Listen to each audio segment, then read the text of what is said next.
Messieurs, nous tenons enfin le plan parfait pour notre braquage.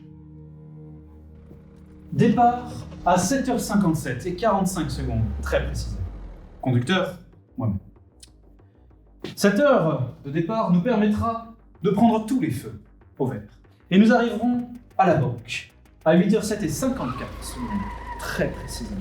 Attention, à ce stade, vous n'aurez que 4 secondes pour sortir de la voiture. Le garde, Fabien Vivant, adore le scrapbooking, mais surtout, il chose du 37 et adore les glaces réglisse noisettes. Du 37. Oui, exactement. Et même justement. Car à 8h08 et 12 secondes, très précisément, une camionnette de glace viendra se garer devant la banque, ce qui déconcentrera immanquablement Fabien Vivant, qui finira inéluctablement par tomber à cause de ses chaussures achetées en taille 42 pour ne pas paraître ridicule devant ses collègues à cause de ses petits pieds. Et c'est là que vous devrez entrer dans la banque, par le tourniquet. Une fois à l'intérieur, vous devrez emprunter l'escalier juste devant vous, puis continuer sur le couloir à votre droite, pour enfin prendre l'escalier sur votre gauche, puis le couloir 2B. Attention, pas le 2C. À ce stade, vous vous retrouverez devant le guichet. Excuse-moi, mais je vois pas bien en bas à gauche. Effectivement. À ce stade, vous vous retrouverez devant le guichet, et notamment Karine et Karen. Et c'est à ce moment-là que Joël et Michel entrent en scène pour ligoter Karine et Karen, mais également les 3 stagiaires sous-payés présents dès 8h tous les jours. Et vous n'aurez que 17 minutes pour effectuer le braquage, car c'est le temps qu'il faudra aux 2 fourgons blindés de la police pour atteindre la banque. Une fois ligotés, vous vous dirigerez vers le coffre-fort. Mais pour ce faire, vous devrez d'abord passer par la salle d'attente, le salon de thé, le salon de café, le bureau des stagiaires et la salle à manger. Mais attention, dans la salle à manger, vous devrez prendre les verres dans vos sacs et y verser de l'eau. Mais on va en faire quoi de ce verre d'eau? Eh bien, c'est très simple. Saviez-vous qu'en moyenne, lors de situations stressantes, le corps humain consommait, en moyenne, beaucoup plus d'eau? 3 fois plus pour être exact.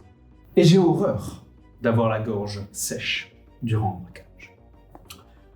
Une fois passé la salle à manger, vous devrez vous rendre dans la cuisine. Mais il y a une cafetière dans la cuisine? Bien évidemment, un modèle Bevanda Juice, équipé de réservoirs amovibles, programmable 3 semaines à l'avance, qui peut faire du jus d'orange, hybride 5 portes, sans colorant artificiel, payable en 27 fois. Mais tout cela, on s'en fout. Après la cuisine, vous arriverez à l'avant-dernier niveau de sécurité de la banque, l'antichambre. Une zone très sécurisée, notamment par un blindage titane, triple épaisseur, renforcé de nanotubes de carbone. Afin de passer outre ce système, vous aurez besoin d'enclencher ce mécanisme. Une poignée. Et là, très chers collaborateurs, une dernière ligne de défense seulement se dresse entre vous et le jackpot. J'ai nommé le coffre-fort. Et sa serrure biométrique. Mais là encore, pas d'inquiétude. Mon collaborateur a déjà récupéré les empreintes du directeur de la banque sur la tasse de café encore chaude de ce dernier. Et une fois à l'intérieur, ce ne sont pas moins de 87 milliards d'euros qui vous attendent bien au chaud dans les coffres de la banque. Et comment on va le transporter tout cet argent? Très bonne question, mais c'est très simple. Avec ces 2 sacs. Une fois en possession du précieux pactole, je vous attendrai dans ma voiture pour un départ à 8h24 et 11 secondes. Très précis.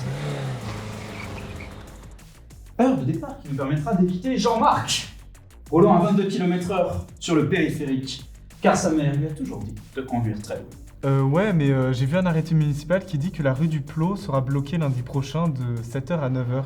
Ça va beaucoup moins bien marcher maintenant. Vous parlez de cet arrêté municipal? J'ai tout prévu.